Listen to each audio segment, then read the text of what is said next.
तो भाई सारे किसान साथियों को राम राम नमस्कार जी। गांव श्याम सुख है जी, जहाँ पे आज हम लोगों ने विजिट किया है। और यहाँ पे हमारे साथ भाई जी हैं। तो पहले भाई जी आप खुद ही अपना परिचय दो एक बार। भाई मेरा गांव श्याम सुख है जी, आपका नाम क्या है, क्या कार्य करते हो? युद्धवीर नाम है भाई। युद्धवीर नाम है, क्या कार्य करते हो आप? ये पोल्ट्री फार्म कर रहा हूँ भाई। तो पोल्ट्री फार्म भाई हमने ऐसा पोल्ट्री फार्म नहीं देखा हुआ, मतलब और से बहुत अलग है। क्योंकि यहाँ पे खुले, जैसे हमने जाली देखी है, जो स्ट्रक्चर है वो थोड़ा अलग है। ये बंद ऐसी साइड है भाई। अच्छा, एसी साइट है, तो एसी साइट दिखाओ भाई एक बार। क्योंकि यहाँ पे हरियाणा में ऐसी कितनी साइट है जो एसी साइट है? मतलब मैंने बहुत कम देखी है। हाँ कम है भाई। कितनी होंगी? ई बापना नहीं, हिसार बेल्ट के अंदर तो या एक ही मार। अच्छा, हिसार बेल्ट में पूरे में एक ही एसी फार्म है ये। इस एसी फार्म का फायदा क्या है? इसी फार्म का भाई ओपन ना हो ज्यादा फायदा है, टेम्परेचर बढ़िया बना है गर्मी सर्दी में। अच्छा, मतलब बच्चा है जो वो ठीक रहता है। हाँ कूलिंग, अच्छा। कूलिंग रहेगी ठंडा। ओके, और ये कब तक, मतलब बच्चे कब डालोगे इसमें? बच्चा 17 तारीख में आए भाई। 17 तारीख को आगे है, आएगा? आएगा ये 17 तारीख। अच्छा भाई, उसके लिए तैयार कर दिया आपने ये? हाँ। कितना समय हो गया? अच्छा, ऊपर ये छत छत लगा रखी है इस आप पे? टेम्परेचर बढ़िया बना। ओके, मतलब कहीं ना कहीं ठीक है, ठंडक रहती है। गर्मी सर्दी। गर्मी में ठंडा रहता है, सर्दी में गर्म रहता है। हाँ। इसके ऊपर टीन या और छत भी है कोई? इसके तो माटी है तिरपाल के ऊपर। अच्छा, तिरपाल के ऊपर मिट्टी है बस, ताकि ठंडक रहे। निप्पल है बच्चों के पानी पीने की। अच्छा, ये बच्चों के लिए पानी पीने की जगह है, निप्पल है। मतलब निप्पल लगा रखी है ताकि पानी पी सके। नीचे पक्का, ये नीचे भी कच्चा है? हाँ ये द्रुम में तो जुमाइडा है। अच्छा, और ये आपने चूना डाल दिया ऊपर? हाँ चूना डाला ताकि बीमारी वगैरह से थोड़ा बचाव रहे। इसकी आध खात निकलवाड़ी हूँ। अच्छा, इसके ऊपर आनी साहब झाड़ू मार के। कितना लंबा है ये? ये 300 बाई 50। 300 बाय 50 में कितने बच्चे आ सकते हैं? 20,000 की से। 20,000 बच्चे आ सकते हैं आराम से। अच्छा, एक बात और बताओ भाई जी, ये भी साथियों के लिए ना काफ़ी महत्वपूर्ण हो सकता है कि अगर उनको 1,000 बच्चों के लिए अगर पोल्ट्री फार्मिंग करनी है तो कितना खर्चा आता है अंदाजा मोटा मोटा? 1,000 का लारे 1 लाख रुपए आओ भाई। 1,000 बच्चों के साथ 1 लाख रुपए एसी का या बिना एसी का? ना एसी का। एसी वाला। अरे ये स्ट्रक्चर एक बार अगर आपने लगा दिया तो कितने दिनों तक कारगर रहता है? ये तो 100 साल की है, रखवाली रखो बढ़िया बढ़िया, सही है। रखो। ठीक है, और खर्चा कितना आता होगा नॉर्मल उससे? ये मेरे लिए तो एक साइड या हाँ पैनल पंखा, ये एसी साइड है, 2 कमरा जी, 3 कुंड ये बनाया मैं 30 लाख रुपए लगे भाई। इस पूरे स्ट्रक्चर में जहाँ पे एसी भी इंक्लूड कर लिया आपने, 30 सारा लाख रुपए लगे। totally। और लोन वगैरह हुआ कहीं से? नहीं भाई खुद का पैसा है। खुद का पैसा लगाया है। कितनी बार हार्वेस्टिंग ले चुके हो? कितने बार वो कर चुके 9 हो? बैच काट दिए भाई। 9 बैच निकल चुके? कितने टाइम में? 1.5 साल में। 1.5 साल में 9 बैच? 2 महीनों में एक बैच ही करता है। 2 महीनों में? ठीक है, मतलब बच्चे लाने में भी थोड़ा टाइम लगता है, सफाई में टाइम हाँ, लगता 10 है। दिन बीच में गैप भी लेना पड़ा। 20 ठीक है, 20 मतलब बच्चा जो है कितने दिन में तैयार हो जाता है? वो भाई सही जे सूत्रा चल रहा है 45 दिन डाटना। हम तो 40 गए 45 के बीच में काटते। तो 45 दिन में ना ग्रोथ कितनी ले लेता है बच्चा? ईद की बार मैं 43 दिन पर 3200 की एवरेज काटी। 3200 की? मतलब एक बच्चा जो है कितने किलो का हो गया था? 3 किलो 200 ग्राम। 3 किलो 200 ग्राम के आसपास का एक बच्चा हो गया था मोटा मोटा। और उसको फीड कितना खिलाते हो एक बच्चे को? एक बच्चा फीड खा जाए भाई 6 किलो अगर 5 किलो के बीच में। अच्छा, मतलब 5.5 मान लेते हैं मोटा मोटा। हाँ। बस 5.5 किलो में वो लगभग 300 किलो 3 किलो के आसपास ही ग्रोथ दे हाँ। देता है। मतलब वो भी रेशियो काफी अच्छा है फीड का। कौन सी कंपनी का फीड या वो आईबी कंपनी की फीड, आईबी कंपनी का बच्चा। ठीक है जी, आईबी कंपनी का। अच्छा, बाकी किसान साथी अगर जिनके दिमाग में आए कि जी हमें भी पोल्ट्री फार्मिंग करनी है तो क्या सलाह, क्या सुझाव देना चाहोगे उनको? वो तो भाई मत कहूँ बढ़िया है भाई जी। अच्छा, सही है, कारगर है। ठीक है, दाल रोटी चल गप्पा था कोनी कड़ी। वो तो है, सोचा भाई। अच्छा, एक बात ऐसे बताओ। अभी सागा खेती में जुड़ रहा, सागा फार्म हूँ इंग खात हूँ, फिर फार्म में खेती। अच्छा, ये खाद फार्म में इस्तेमाल हो जाती है? मतलब मुर्गे की बीट तो सबसे ज्यादा काम आती है कहीं ना खेती कहीं। हाँ। खेती बाड़ी में अच्छा काम आती है। यूरिया डीपी को डालनी पड़े। ठीक है, मतलब वो थोड़ा बहुत वहाँ से बचत होती है। सही बात है जी, अच्छा कार्य कर रहा है भाई। देखो युद्धवीर भाई ने बढ़िया, मतलब काफ़ी बड़ा फार्म है। आप थोड़ा ये अंधेरा है इसलिए क्लियर नहीं देख पाओगे आप लोग। बाकी हम इसकी क्लियर एक बार पूरे की वीडियो बनाएंगे और दिखाएंगे भी आपको। अच्छा, एक बात बताओ युद्धवीर भाई कि जो आप जब बच्चा बेचते हो तो कितने एक रुपए का, मतलब 1 किलो कितने के हिसाब से बिकता है? भाई हमने तो कंपनी कमीशन देगा वजन गला रहे। अच्छा, वजन का कितना कमीशन होता 9 है? रुपए 20 पीस बंद ऐसी साइड का। अच्छा, मतलब आप उन्हीं का बच्चा लेके आओ, वो सारा फीड खुद देंगे और आपको फिर 1 किलो के हिसाब से 9-10 रुपए कमीशन देते हैं वो? 9 रुपए 20 पैसा। 9 रुपए 20 पैसा कमीशन उसमें फिर? बंद ऐसी साइड का तो। अच्छा, ओपन साइड का 7 रुपया 20 पैसा। अच्छा, वो ओपन साइड का 7 रुपए देते हैं। मतलब अगर बच्चा मर जाए तो फिर जिम्मेदारी किसकी होती है, आपकी या फिर कंपनी की? जिम्मेवारी कंपनी की भी हो, मालिक की भी हो, फार्मर की भी हो। अच्छा, दोनों के मरेगा तो अपना घाटा आई, वजन कम आई तो फिर चेक कम आई। अच्छा, ये होता है। अरे एक बच्चा, मतलब आपको तो ना तो बच्चे के पैसे देने, ना आपको उसके खिलाने के फूड के पैसे देने, फीड के पैसे मेहनत पैसे मेरी है, फार्म मेरा है, बिजली मेरा, खर्चा मेरा सारा। ठीक है, खर्चा आपका सारा है, मेहनत आपकी है, आपको तो पर केजी के हिसाब से 9 रुपए की बचत होती है। हाँ। मोटा मोटा बात ये है। अब जैसे कि अभी आपने 20,000 बच्चे डाले थे यहाँ पे, 20,000 बच्चे, एक बच्चे का वजन लगभग उसने 3 किलो के आसपास कर लिया मोटा मोटा, हाँ। तो वो हो गया हमारे पास लगभग 60। ये बात कौन बताऊं भाई जी मैं? अच्छा सॉरी यार, ना, वो तो मैं खुद कैलकुलेशन कर रहा हाँ। था। तू तेरे हिसाब में कर ले, मैं कौन बताऊं। ठीक है, दाल रोटी चल रहा है, बढ़िया है, ठीक है, ज्यादा ओपन आने की कोई जरूरत कौन। तो सही बात है भाई। देखो मतलब एक पोल्ट्री फार्मिंग भी, खेती बाड़ी मतलब कोई भी फार्मर है जो थोड़ी जगह पे, क्यों मेरा तो 50,000 रुपये में घाटो खाई हूँ, लाख भी कमाई हूँ। अच्छा मतलब ये है कि आदमी लगा रहे। खारा खाना है तो मीठा भी खाना पड़े, मीठा खाना है तो खारा भी खाना पड़े। तो एक किसान को मतलब ऐसी बात नहीं है कि पहली बार में ही तजुर्बा सीख जाएगा। 1.5 साल पहले में ठोकर खा खा के 30 साल पुराना फार्मर है नहीं, उनका चुतर जा गया रोड पे जाके। अच्छा घर का बच्चा गेड़ना, मंडी हो जे, मॉडलिटी हो जे, मंडी डाउन आ गई तो अच्छा, तो वो दिक्कत है। हाँ, तो अगर टेंशन है, टेंशन ज्यादा है काम में। अच्छा मतलब कंपनी के साथ काम करो तो वो टेंशन थोड़ी कम होती है किसान हाँ, को। थोड़ी कम होती है भाई, जितो बच्चा नहीं भी तो निरोड़ बचते। तो भाई बिल्कुल मतलब ये बात जरूर बोलना चाहेंगे कि भाई पहले थोड़ी सी शुरुआत कर लो और धीरे धीरे फिर अगर आपको ना फायदा। छोटी साइड में कोई कौन बच्चा है। अच्छा, तो थोड़ी बड़ी साइट 200 बाई 50 कम साइड में कोई फायदा कौन। 200 बाई 50 में आपको फिर लगभग 12-13 हजार बच्चे आ जाओगे इसमें ना। तो किसान साथियों, जैसे हमने आपको बताया था कि आज हम सुरजीत जी के पास भी जाएंगे, वो पिकनिक विधि से खेती करते हैं। तो पहले हम आपको सुरजीत जी से मिलवाएंगे, उसके बाद फिर जो बेड के ऊपर कैसे खेती करते हैं, क्या पिकनिक विधि है, उसके बारे में भी हम आपको थोड़ा अवगत कराएंगे। तो ये हमारे साथ मौजूद है सुरजीत जी। सुरजीत जी पहले आपका स्वागत है जी। नमस्कार भाई साहब, नमस्कार, शुक्रिया आपका, आप लोग का धन्यवाद। आप लोग में यहाँ पधारे हैं, सौभाग्य हमारा।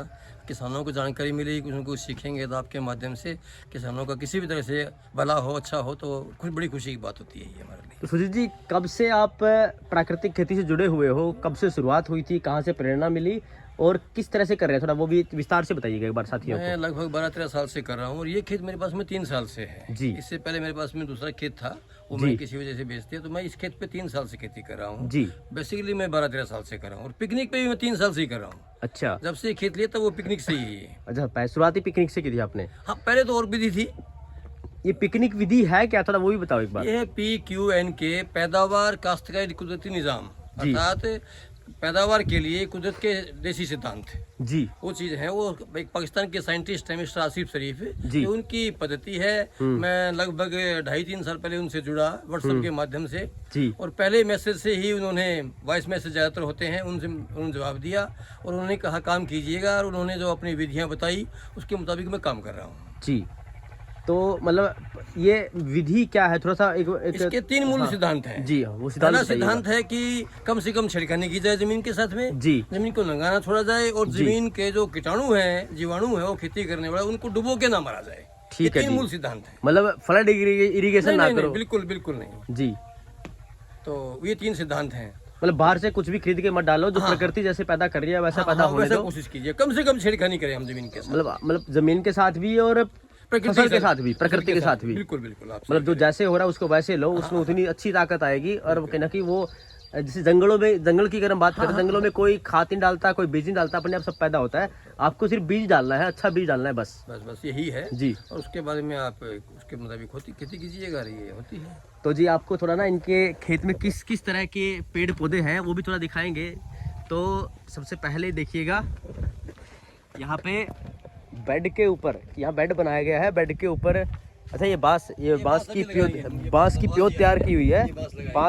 बांस क्यों लगाया जाएगा? बफर जोन बनाने के लिए। बफर जोन छोड़ा हुआ है, थोड़ा बफर जोन भी बताओ एक बार, बफर जोन क्या होता है ये? बफर जोन से मतलब होता है कि भी दूसरे का जो है, किसान का जो भी है वो हमारे पास में आए ना, हमारा वहां जाए ना, मोटे तौर से पानी है, ये चीजें बची रहे, क्योंकि वो केमिकल खेती करते हैं और वो हमारा सब कुछ फिर तो रोल की दौड़ हो जाता है। उसको बचाने के लिए बफर जोन जरूरी है। मतलब दूसरा जो हवा पानी ठंडी गर्मी से बचाता है ये। मतलब एक जैसे कभी बफर जोन, बिल्कुल अच्छी बात आई आपने ये, कि एक तो फायदा ये भी है कि जब तेज हवा चलती है उसको रोकता है कहीं ना कहीं। दूसरी बात कि दूसरे किसान साथी अपना केमिकल डाल रहे हैं तो वो हवा के माध्यम से हमारे खेत में नहीं आता। ये सुरक्षा दीवार समझो आप। हाँ बिल्कुल, मतलब पेड़ों की सुरक्षा दीवार जो आपके खेत को अच्छे से बचाती है। सुरक्षा दीवार जी। तो ये देखो भाई, पहले ये चने की चना है, आप देख सकते हैं इन्होंने चना लगाया हुआ है। चने के बाद साथ में गेहूं है और ये बेड के ऊपर है। सबसे पहले आप देखिएगा, आपको दिख रहा होगा यहाँ पे ये बेड है, बाखला है। ये कितना चौड़ा बेड है? ये 42 इंच का बेड है भाई। 42 इंच का बेड है, इस पे ट्रैक्टर या फिर कंबाइन आराम से चल सकती है। चल सकता है बिल्कुल। ट्रैक्टर कंबाइन चल सकते हैं आराम से। ये क्या है? ये बाखला। बाखला क्या होता है जी? मैंने ये भी एक फसल ही है। अच्छा दाल बनती है। अच्छा, ये मैंने कभी नहीं खाई भाई, बड़े बुजुर्गों ने खाई होगी। चना है, साथ में गेहूं है। चने की कई वैरायटियां हैं जी। हरा चना है, ट्रेडिशनल चना है, काला चना है, उस तरह से है। यहाँ मसूर भी है साथ में, गेहूं भी साथ में मिली जुली है। अच्छा, ये गेहूं की वैरायटी देखिएगा, सोना मोती है ये। अच्छा गेहूं की अलग, हाँ ये दाना थोड़ा अलग सा है इसका दूसरे से। अब देखिएगा ये सोना मोती है। ये सोना मोती है जी, आपने कई बार सुना होगा। सोना मोती गोल छोटा दाना होता है। छोटा दाना हाँ, होता है। दो छोटा दाना होता है सोना मोती। और यहाँ पे मतलब आप ना तो स्प्रे करते हो और ना ही कोई यूरिया डीएपी खाद डालते हो। हाँ बिल्कुल बिल्कुल। मतलब कुछ नहीं डालना, ना देसी खाद डालनी। हाँ बिल्कुल वो भी नहीं। अच्छा, पानी जब देते हो तो पानी इन, हाँ इन खालियों में पानी। अच्छा इन खालियों में देखो, आप जो देख पा रहे हैं ना, सिर्फ ये खालियां हैं, इनमें पानी देते हैं ये, ताकि उसके बाद वहां से नमी सारा पूरे बेड पे जाती है। और ये साथ में आपने प्याज बो रखा है। हाँ ये प्याज है। ठीक है जी, ये प्याज है। फिर वहाँ पे दोबारा गेहूं और चना आ गया है। उस तरफ क्या है? गन्ना। हाँ वो गन्ना है, देखिएगा। देखिएगा जी, पूरे हम साथियों आपको सूजी जी के पूरे खेत की विजिट करवाएंगे, ताकि आप भी देख पाएँ। खेती बाड़ी अब मुनाफे का सौदा इसलिए नहीं है क्योंकि किसान बाज़ार से बीज खरीदता है, बाज़ार से केमिकल खरीदता है। इनपुट सारी जब बाज़ार से होगी ना, तो हर किसान साथी का लगभग हर एक खेत में एक सीज़न में 15 मतलब 10-15 हज़ार का तो आराम से उसका सीड के ऊपर, पेस्टिसाइड के ऊपर, उनके ऊपर खर्च हो जाता है। तो ये देखो, ये बेड के ऊपर उन्होंने गन्ना लगा रखा है। गन्ना काफ़ी अच्छी ग्रोथ कर रहा है। अच्छा, साथ में बीच में प्याज भी था। ये भी बेड के ऊपर है। लगाया हुआ गन्ना है ये। अच्छा, लेके आए थे ये। ये भी प्याज तो अब भी दिख रहा है। हाँ ये बीज बन अच्छा, जाएगा। प्याज के बीज बनाएंगे आप। और ये लहसुन है। अच्छा, साथ में लहसुन भी है। लहसुन भी है। बीच में भी आप दूसरी, मतलब एक तरह से, अच्छा एक गन्ना बीच में आप दूसरी खेती कर रहे हो। हाँ हाँ ठीक है जी, समझ गया। गन्ने के साथ ही दूसरी खेती साथ साथ कर रहे हैं। ये साथ में देसी खाद बना रहे हो, डालनी पड़े तो। घन जीवामृत की तैयारी हो रही है। अच्छा। 5-7 रोज पहले गौशाला नजदीक, वहाँ से गोबर की खाद में मिल गई थी। ठीक है जी। इसको हमने अभी फैलाया है, इसको वेस्ट डिकम्पोजर डाल के इसको घन जीवामृत बनाने की तैयारी है। ये फसल अवशेष है बाजरे की कड़बी। अच्छा, बाजरे की कड़बी, वो देख रहे हो यहाँ पे, ये पुराना सरसों का है। ये बाजरे की कड़बी है। ये सरसों का भूसा है पिछले साल का। अच्छा, पिछले साल का भूसा अब तक है। हाँ तो इसको फिर बेचना थोड़ा, खेत का खेत में जाएगा ये। ठीक है जी, बिल्कुल। दोबारा खेत का जितना भी अवशेष हो सारा खेत में मिले, ताकि कार्बन वैल्यू बढ़े खेत की। ये हमारी बिजाई मशीन है, बेड प्लांटर। अच्छा, ये अच्छा वो जो पिकनिक विधि से आप करते हैं, तो वो मशीन है ये। अभी हमने खोल रखी है, बेड बनाती है, इससे बेड बनाता है। हरी बिजाई भी यही करती है। अच्छा, बेड भी बनते हैं बेड भी इससे। बनाता है, बिजाई भी यही करता है। ये भी सही है, मतलब एक ही बार में बेड बिजाई दोनों इकट्ठी कर सकते हो आप आसानी से। ये सरसों है जी, पीली सरसों है। ये पीली सरसों है, आप देख रहे हो। पड़ा मार गया था, तो कुछ नहीं बची इस बार। अच्छा, कुदरत की मार है, उसको हम कुछ नहीं कह सकते। बिल्कुल जी। हाँ, पाले के से तो कोई मतलब हम क्या बचाव करेंगे? वैसे प्रकृति में अगर ज़्यादा टेम्परेचर डाउन जाएगा तो उसमें हम कुछ नहीं कर सकते। ये पीली सरसों है, अगली काली है। अगली नॉर्मल जो सरसों है, अगली काली सरसों है। 20 वैरायटी है सरसों की। अच्छा, यहाँ पानी का कैसा बंदोबस्त है? जैसे आपने यहाँ पे ये नहर का पानी आता है, मैंने तो तालाब बनवाया हुआ है। रिचार्ज बोर कर रखे हैं। वहाँ अच्छा। से पानी हम नहर का फालतू का डाल भी देते हैं, अब निकाल रहे हैं। अच्छा, यहाँ पे ये आपने अलग अलग ये बोर्ड, साइन बोर्ड लगा रखे हैं, मतलब अलग अलग तरह की सरसों वो लगा रखी है आपने। ये सरसों RH 125 है जी, 749 है जी। ये BH क्या बीज के लिए लगा रखी है ये नहीं, यूनिवर्सिटी का ट्रायल था, कोई डेमो था। अच्छा, उन्होंने आपके खेत में किया ये। हाँ हाँ हाँ। ये RH 50 है जी, आप देख रहे होगे। ये RH 50 है। 50+ ग्राम बीज दिया था उन्होंने। 25 ग्राम बीज लगा, एक बेड के ऊपर 2 रो है। अच्छा, 3 रो है। ये आप देखिएगा, यहाँ पे अलग अलग तरह के बीज हैं, एक एक्सपेरिमेंट के तौर पे है, मतलब ये है कोई, वो देखें क्या देखता है देखना जी। हमको। तो फिर उन्होंने क्या ठेके पे लिया था ये? नहीं, उन्होंने बीज दे दिया मेरे को, बोले लगाओ, बोले उसके बाद आपका सब कुछ आपका ही है। बोले हम तो केवल कुछ हमें मीटर बाई मीटर की अनाज दे देना हमें बस। अच्छा, अनाज। तो फिर उन्होंने कुछ दिया नहीं उसके बदले नहीं, में? इसके बदले में कुछ नहीं दिया उन्होंने, बीज। वो तो ले रहे, हमसे दिया क्या उन्होंने फिर? तो ये नहर का पानी आ रहा है। ये बोर रिचार्ज बोर है। अच्छा, रिचार्ज बोर है। बोर है, उनका पानी निकाल रहा हूँ मैं।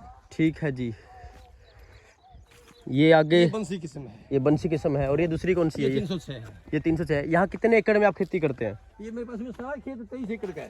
अच्छा, सारा खेती 23 एकड़ का है। 23 एकड़ में यह सब बेड बना के? हाँ। ये भी बेड के ऊपर है जी। मतलब अच्छा, सबसे पहली बात ये है कि पानी फिर तो कम देना पड़ेगा क्योंकि बेड बना रखे हैं, अंदर से आप पानी देते हो। और ये 3 एकड़ की लंबाई है। अच्छा पानी हम यहीं छोड़ते हैं, यहाँ से वहाँ लास्ट तक जाता है। बस। देखिए अच्छा एक बात और बताओ, जैसे बीच में आप नाली छोड़ रहे हो तो उत्पादन कितना होता है? उत्पादन पिछले साल तो देखो सभी का मौसम की वजह से कम हाँ। था, मेरा 20-22 मन का औसत रहा। और अच्छा। इस बार भी ये देखो ये टेम्परेचर हो रहा है ना, हम कुछ कह नहीं सकते, परंतु अंदाजा करते हैं 25 मन का औसत होगा, लगभग 10 क्विंटल मानो आप। अच्छा 25 मन के आसपास का होगा। और बंसी का वैसे कितना होता है, मतलब वैसे उत्पादन कितना होता है बंसी का? बंसी का उत्पादन तो अधिकतम कितना होता है? अधिकतम 30-35 मन हो जाता है। तो किसान साथी 30 कहते हैं मेरे खेत में नहीं हुआ। अच्छा 30-35 मन अगर होता है तो जैविक पे बिना खर्च किए 25 मन ले रहे हो, और रेट का भी थोड़ा बहुत तो कुछ ना कुछ रेट तो। ही में बंसी मेरी लगभग, आज गेहूं देख रहे हो, ये गेहूं का जो मेरा खेत है ना, लगभग मेरी 60-70% गेहूं अब से पहले मैं बेच चुका हूँ। किस रेट पे बेची है? 6,000-7,000। तो भाई सीधी बात पे खुद देखो ना यार, आपकी जो गेहूं है वो बिक रही है 2200-2300 रुपए, 2300 रुपए का। अभी जो शायद एमएसपी है कितना, 2340 है, कितना है? हाँ इतना है। मतलब 2300 के आसपास का अभी एमएसपी का रेट है। और वहाँ पे अगर आप 50 क्विंटल भी 60 क्विंटल भी अगर उत्पादन प्राप्त कर रहे हो तो वो भी कितना हुआ, वो भी सब लगभग 22 मन के आस 22 क्विंटल के आसपास का हुआ। 22 क्विंटल मल्टीप्लाई में अगर आप करोगे तो ये आपका जो खेत है वो लगभग 40-45 हज़ार का पड़ेगा मोटा मोटा। और अगर किसान साथी एक 10 क्विंटल के आसपास उत्पादन प्राप्त कर रहा है और उसको अगर प्राइस 7,000 रुपये पर क्विंटल मिले तो 70,000 का हो गया भाई। तो सबसे अच्छी बात ये भी है, किसान साथी ने यहाँ पे ना तो बीज के ऊपर पैसा लगाया, ना खाद के ऊपर पैसा लगाया, ना बिजाई के ऊपर ज़्यादा पैसा लगाया, ना पेस्टिसाइड का छिड़काव किया, ना फर्टिलाइजर का छिड़काव किया, वो पैसा भी तो बचा है। नवाई का पैसा लगा है। अच्छा नलाई का पैसा लगा है। मैंने जो है खरपतवार निकलवा के यहीं वापस डलवा दिया। अच्छा वो पैसा थोड़ा वो ज़्यादा पैसा लगा लगा है इसमें, जो एक खेत के अंदर लगभग 5,000 रुपए प्रति एकड़ खर्चा उस चीज का अच्छा है। वो खर्चा ज़्यादा हो गया है, लेकिन बाकी खर्चा थोड़ा बचा है।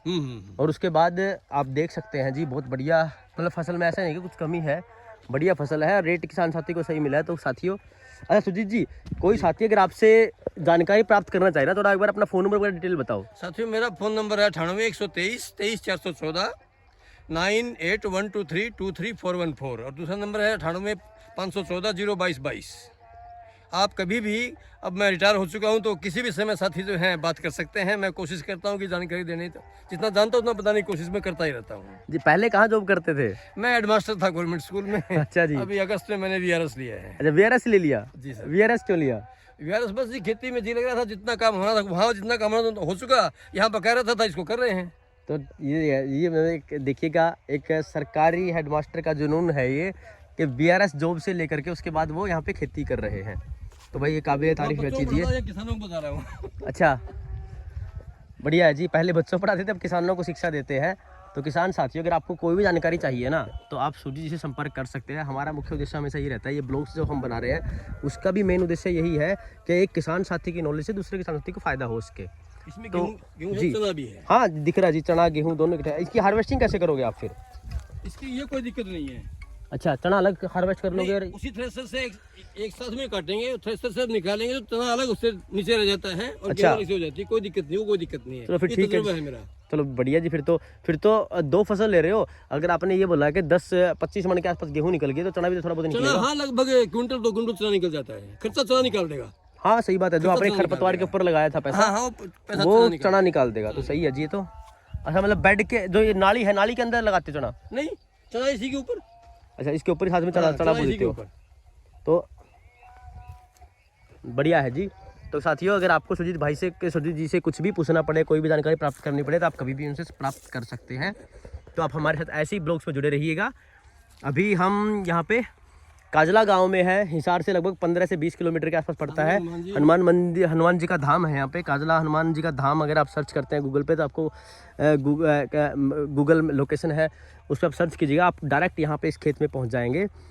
इसके बाद हम आपको मिलेंगे पिल्लूखेड़ा जी। तो आप हमारे साथ बने रहिएगा, हम ऐसे ही पूरे हरियाणा में विजिट करते घूम रहे हैं। तो हम आपको फिर पिल्लूखेड़ा मिलते हैं। धन्यवाद जी हमारे साथ जुड़ने के लिए।